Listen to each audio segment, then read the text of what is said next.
un compagnon du prophète qui s'appelle Abdullah ibn Mas'ud, il avait dit qu'il maudissait les femmes qui se limaient les dents, qui s'épilaient les sourcils. Et une femme est venue le voir et lui a dit: j'ai lu le Coran et j'ai pas trouvé ça dans le Coran. À votre spiritualité, Philippe Robichon sur Beurre FM. Chaque semaine, vous revenez sur une question qui revient souvent, puisque c'est vrai qu'en tant que imam, vous êtes interrogé, on vous pose des questions sur des points. Et là, la question des sourcils revient souvent. Alors, juste peut-être en préambule, on a choisi volontairement de répondre aux questions que les gens se posent. Donc, c'est pas forcément les questions, moi, qui me passionnent. Mais bon, on est au service des gens. Donc, si les gens se posent ces questions-là, il faut bien y répondre. Ensuite, la deuxième chose, c'est que moi, j'ai pas de problème avec... pour moi, une question n'est pas un problème. C'est la manière dont on va y répondre. Et je partage l'avis de certaines personnes qui s'inquiètent de voir que les musulmans se posent des questions pour un oui, pour un non, pour des histoires de poils. Le problème n'est pas forcément ce questionnement. Le problème, c'est la manière dont on va y répondre. Si on contribue à entretenir une théologie qui pousse les gens à se poser des questions sur des détails et à oublier l'essentiel, effectivement, ça pose problème. Moi, c'est pas ce qui m'intéresse à travers cette question-là. Ce qui m'intéresse, c'est de déconstruire un certain nombre de visions de l'islam, où l'islam serait une religion extrêmement fermée, avec beaucoup de règles, etc., ce qui n'est pas le cas. Donc on va le voir justement à travers cette question. Donc, il y a un hadith du prophète dans lequel le prophète dit qu'Allah maudisse les femmes qui tatouent, et celles qui se font tatouer, celles qui s'épilent les sourcils, et celles qui se liment les dents, pour la beauté, celles qui changent la création d'Allah. Qu'aurais-je à ne pas maudire la personne qui a été maudite par le messager d'Allah? En fait, un compagnon du prophète qui s'appelle Abdullah ibn Mas'ud, il avait dit qu'il maudissait les femmes qui se limaient les dents, qui s'épilaient les sourcils. Et une femme est venue le voir et lui a dit: j'ai lu le Coran et j'ai pas trouvé ça dans le Coran. Et ce compagnon va lui rapporter la parole du prophète et va lui dire: qu'aurais-je moi à ne pas maudire celles qui ont été maudites par le prophète, puisque dans le Coran il est dit: ce que le prophète vous apporte, prenez-le, ce qu'il vous interdit, abstenez-vous-en. Donc, du coup, là, moi je vous ai donné une traduction. En fait, la première difficulté quand on veut aborder un hadith, c'est de partir de la langue arabe. Et en fait, le terme qu'il faut interroger, c'est le terme de tanmis ou nimas, qui donne le mot dans le hadith, namisat, mutanamisat. Donc c'est de là qu'on a traduit par épilation des sourcils. Déjà, ce qu'il faut savoir, c'est que ce terme-là, on pourrait le traduire par autre chose. On pourrait le traduire par l'épilation des poils du visage. Et d'ailleurs, on trouve que chez les juristes musulmans, on trouve que ce hadith-là n'est pas forcément réduit à l'épilation des sourcils, mais c'est les poils du visage de manière générale. Ensuite, il est aussi question de l'épilation. Est-ce que c'est que l'épilation qui est visée? Mais si je m'enlève ces poils-là par un autre moyen que l'épilation, est-ce que c'est toujours interdit? Donc, vous voyez que ça complique les choses. Donc, je peux vous citer, par exemple, parce qu'on va s'intéresser à ce que les juristes musulmans disent. Donc, vous avez un célèbre juriste qui s'appelle Ibn Jarir Tabari, qui, lui, interdit à une femme qui aurait une moustache et une barbe de se raser ou de s'épiler. Après, c'est une question de goût, hein, mais bon. Parce que l'écrasante majorité des savants musulmans recommandent à la femme qui aurait une barbe et une moustache de s'en débarrasser. C'est la moustache, voilà. C'est la barbe. Au niveau des gestes, j'étais pas synchro. Vous étiez à l'envers. Mais c'est pour la vidéo, parce qu'à la radio, ça se voit pas, mais pour la vidéo. Les moustaches et la barbe. Donc, nous, on l'a déjà expliqué, ce qui nous intéresse, c'est d'essayer de comprendre. Parce que là, s'il y a une interdiction dans un texte, ce qui nous intéresse, c'est de comprendre la raison de l'interdiction. C'est que si l'on comprend la raison de l'interdiction, qu'on va pouvoir comprendre comment appliquer ce texte dans notre réalité à nous aujourd'hui. Surtout que l'on sait, parce qu'il faut, quand on a un texte, il faut l'aborder à travers l'intelligence de l'islam.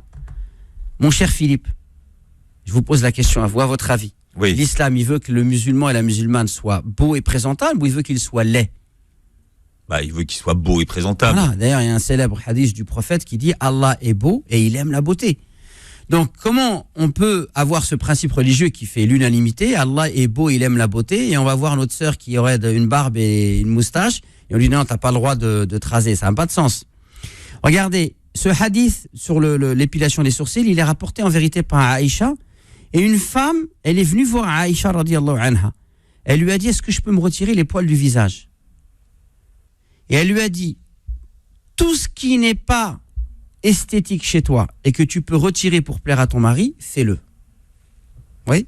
Donc quand on a ces deux principes-là, on est obligé de s'interroger sur ce hadith. Mais qu'est-ce qu'il veut vraiment dire ce hadith? Parce que sinon, un texte ne peut pas être en contradiction avec des principes religieux qui sont établis et reconnus de tous.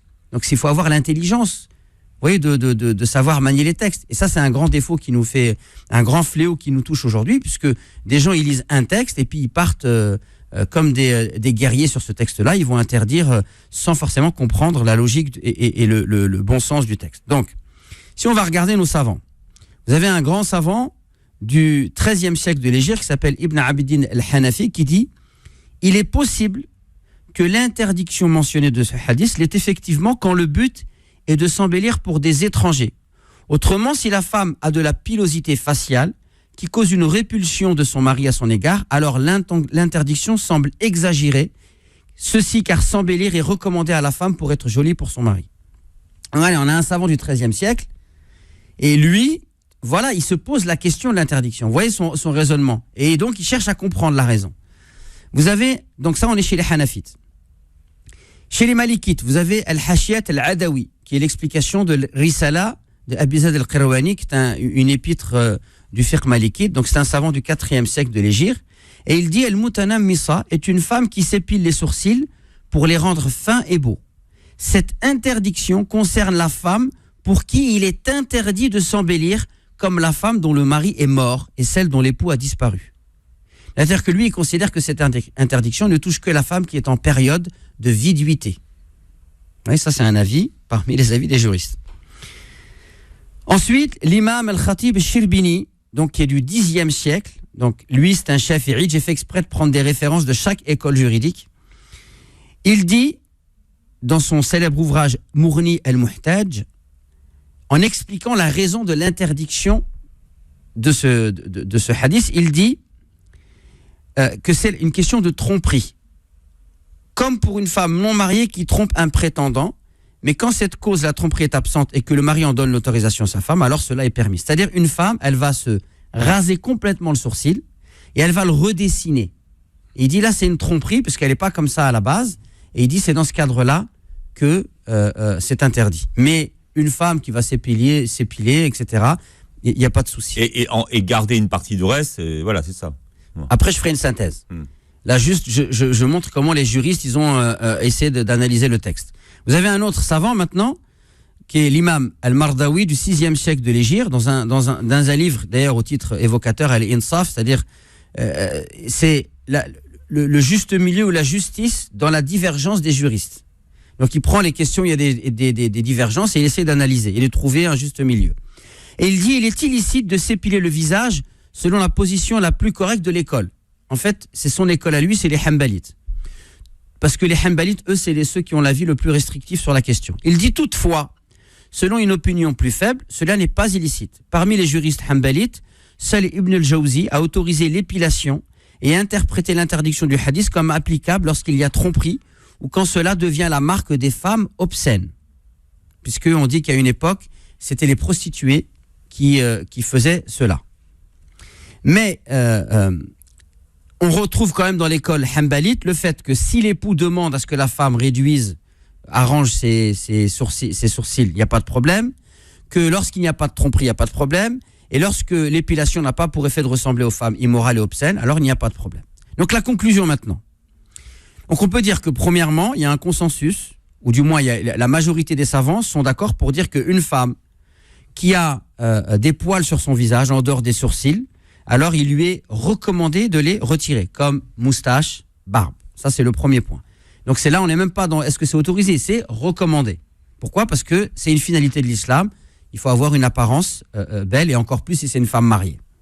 Ensuite, deuxième chose, quant aux sourcils, s'il y a un défaut, par exemple la femme qui a un sourcil, les deux sourcils n'ont pas d'interruption, ou alors qu'ils sont anormalement gros. Donc, s'il y a un défaut, du fait que du coup ils sont plus du tout esthétiques, ils sont épais, hirsutes, trop longs, couvrent les yeux, ils se rejoignent au milieu, alors il est permis de retirer l'excès de poils et de les tailler, d'accord, pour leur donner une taille normale. Et ça, c'est permis à la fois pour la femme mariée comme pour la femme non mariée. Il me reste encore du temps ou pas, non ? Ah oui. Oui, donc on est bon alors, c'est super. D'ailleurs, il y a un autre hadith qui vient appuyer cela, qui est rapporté par l'imam Ahmed, dans lequel il est dit c'est un compagnon qui dit: j'ai entendu le messager d'Allah interdire de retirer les poils du visage et des sourcils, sauf s'il y a un défaut. D'accord ?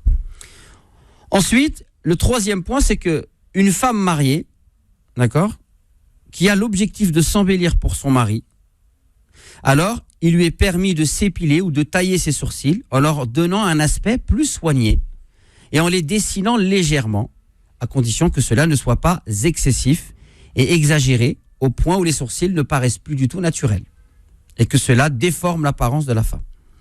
Par contre, ce qu'il n'est pas permis de faire, c'est de dessiner ses sourcils en un trait fin, c'est-à-dire de tout raser, de faire un trait au crayon ou alors de vraiment complètement les dénaturer et de les dénaturer de leur forme en suivant la mode actuelle. D'accord ?